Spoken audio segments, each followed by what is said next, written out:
want you to watch this clip of Ayaan Hirsi Ali warning Australia about Islamic immigration.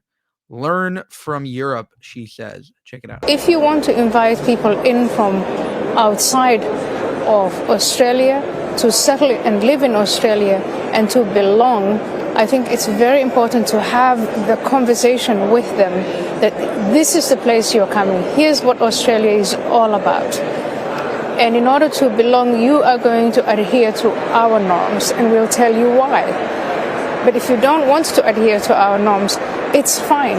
We believe in freedom, but you don't get to live here.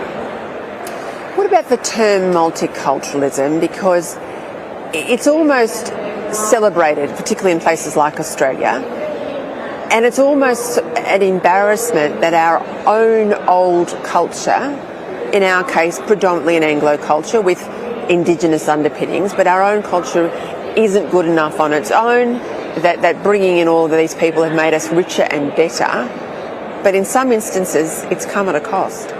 I think the mistake that was made years ago was to apply that philosophy to immigrants. And immigrants who were settled in Australia and given citizenship were also told that they could assimilate or integrate on their own terms, hold on to their own identity. And unfortunately, the result of that for some of these immigrants, not all of them, but for some of these immigrants was to form their own ghettos. Enter radical Islam, which is an international ideology that seeks to transform everywhere it goes and tries to take over control and power. And the philosophy of multiculturalism empowered the Islamists into isolating Muslim individuals, convincing them that the Islamist worldview is their worldview and that is what it is to be a Muslim, and turning them against the local populations. The problem you're seeing in Australia is exactly the same problem they have in the United Kingdom, in Germany, in other parts of Europe, but we also have it in the United States. And so now I think is the time to say multiculturalism as a philosophy has failed. If you want to bring about social cohesion in a nation state, you emphasize what unites us. You don't emphasize what divides us. And multiculturalism is about emphasizing what divides us. And the way multiculturalism works is some of these communities, minorities, as they say, are to be afforded exemptions from the laws that majorities have to uphold. Yes, and we see that in the United Kingdom too, don't we, with the debate about Sharia law, the debate about marriage to first cousins. That's been a feature of quite a lot of contention in the British Parliament recently. You mentioned the move by radical Islam across the West. What's their end game? Of radical Islam. The radical Islamists, they want to bring about Sharia. Their end game is they've got this thing called the Caliphate, the Islamic State. That's their utopian dream. That's what they want to achieve. And they don't just want to achieve it for themselves in their own societies. They want to impose it on the whole world. In fact, after the Arab Spring, one of the new developments is the original countries of Islam, like Saudi Arabia and the UAE and Egypt, have banned, for instance, the Muslim Brotherhood, and have banned other Islamists from preaching or having to do anything with politics. And so you see in the source countries, in the original countries of Islam, Islamism is out. They've then migrated and they've come to Western societies that pride themselves on freedom of religion, freedom of speech, freedom of assembly, and so on. And so they've set up shop here. And they've decided they're going to start the Islamization process, or they're going to headquarter the Islamist project from the UK and from France and from Germany, and in this case from Australia, which is just strange. Are you surprised at how quickly some of our societies have become radicalized and Islamified?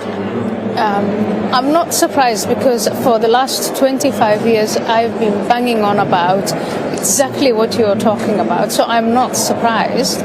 I'm disappointed that people like me were ignored, not listened to. So I think what we have to do is go back to emphasizing the nation state and what unites us, to identify the problem with the Islamists. It is this infrastructure that they have established that they use to Islamize the mosques, the schools, the Islamic centers, break those up. And I think it is time to deport the radical imams, and it's time to give the citizens who are Muslim, who live in Australia, the options. Do you want to be Australian? Then you're welcome and you stay, and this is who we are. And if you don't want to be an Australian citizen, as in an allegiance to the Australian constitution and flag and norms and customs, then we are happy to let you go back to where you want to go back, the country of origin.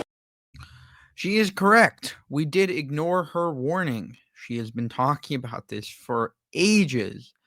And, I got to applaud people like her, people like Douglas Murray that are just trying to throw ideas against the wall, against and against all the torrent of like people calling them racist, people calling them bigoted, people calling them anti-Muslim and all these other terms. And they still go at it and they're like, why are you inviting people into your country that won't assimilate and don't agree with anything you stand for, and in fact will try to probably bring the system and collapse it within itself? It's like at a certain point, you add enough. For example, you add enough, potatoes to a chicken soup. It's no longer a chicken soup. If you just dump like a whole bag of potatoes into a chicken soup, it becomes a potato soup. So you add enough of a specific culture that won't assimilate, because there's a difference between, for example, somebody who is America first and then something else second, versus, and that's fine. That's fine. You can even be your religion first. You can even be Jewish first and then America second, or Israeli first and America second.